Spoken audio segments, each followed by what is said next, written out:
प्रमाण दिया है कि 32 दांत के बीच में बेचारी जीव रहती है, उसी प्रकार विभीषण की भी रहनी है। सुनहु पवन सुत रहनी हमारी, जिमि 10 नन महु जीव बिचारी। ये बेचारी जीव 32 दांत के बीच में रहती है और सदा जीव उपकार करती है, अपकार नहीं करती। हम जब भोजन करते हैं तो भोजन करने वक्त 2 दांतों के बीच में तिनका फंस जाता है कि नहीं?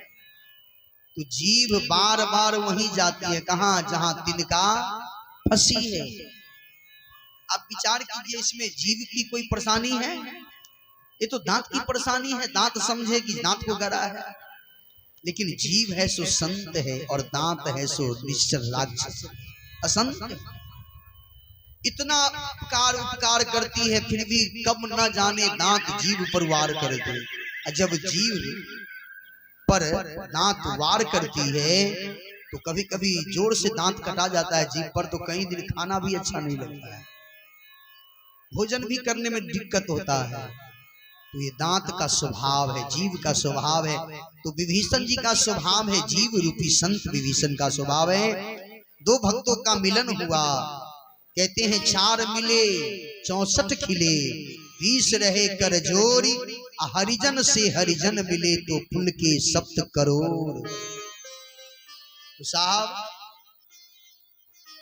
भक्तों का मिलन, माँ का पता बताया।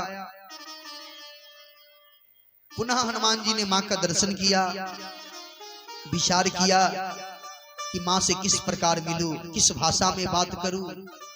अवधी भाषा में, संस्कृत भाषा में, मैथिली भाषा में। अवधी भाषा क्यों? कारण माँ सीता अवध की पुत्र वधू है। मैथिली भाषा क्यों? क्योंकि मेरी सीता माँ मिथिला की बेटी है। संस्कृत भाषा क्यों?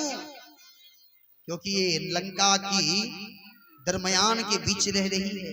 किस भाषा में बात करूं, ये विचार कर ही रहे थे हनुमान जी। उसी वक्त रावण आ गया। रावण आया, मां को त्रासा। याद रखिएगा, रावण का एक नाम है विपत्ति। क्या नाम है? रावण। जिसके जीवन में रावण वाली विचार है, वो किसी के पास खड़ा होता है तो विपत्ति लेकर ही खड़ा होता है। विपत्ति है, और विपत्ति जब भी आती है तो सामने से आती है, दाएं बाएं से नहीं आती है। और कृपा ऊपर बैठा होता है, सामने दिखता है पर ऊपर दिखता नहीं है। ऊपर कृपा बैठा है हनुमान जी। राम जी ने भेजा है कि जाओ सीता मैया का पता लगा कर आओ, और सामने विपत्ति खड़ी है। विपत्ति 1 मास का समय देकर घर चला जाता है। फिर त्रिजटा आती है। त्रिजटा कौन थी? विभीषण की बेटी थी। सपन की बात कहती है कि मैंने सपना देखा, सपने बानर लंका जारी, जात धान सेना सब मारी। सपने में बानर ने लंका जला दी, सेनाएं मार दी गई।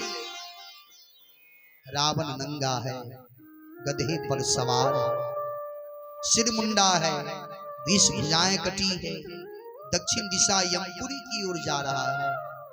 लंका में राम की जय जयकार हो रही है। लंका का राज्य विभीषण ने पाई है। जय किसकी होती है? जय किसकी होती है? अच्छे लोगों की जय होती है, यहां भी और वहां भी। बुरे लोग की जय यहां भी नहीं होती है और वहां भी नहीं होती है साहब। और अच्छे लोग की जय। गुण किसका गाया जाता है? जो चरित्रमान व्यक्ति होते हैं। चरित्रमान व्यक्ति,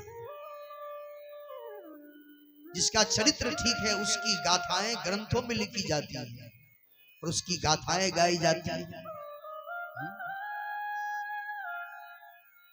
यदि राम से जुड़ा हुआ कोई रावण भी हो, उसकी भी गाथा गाई जाती है। कृष्ण से जुड़ा हुआ कोई कंस रूपी मानव हो, उसकी भी गाथा गाई जाती है।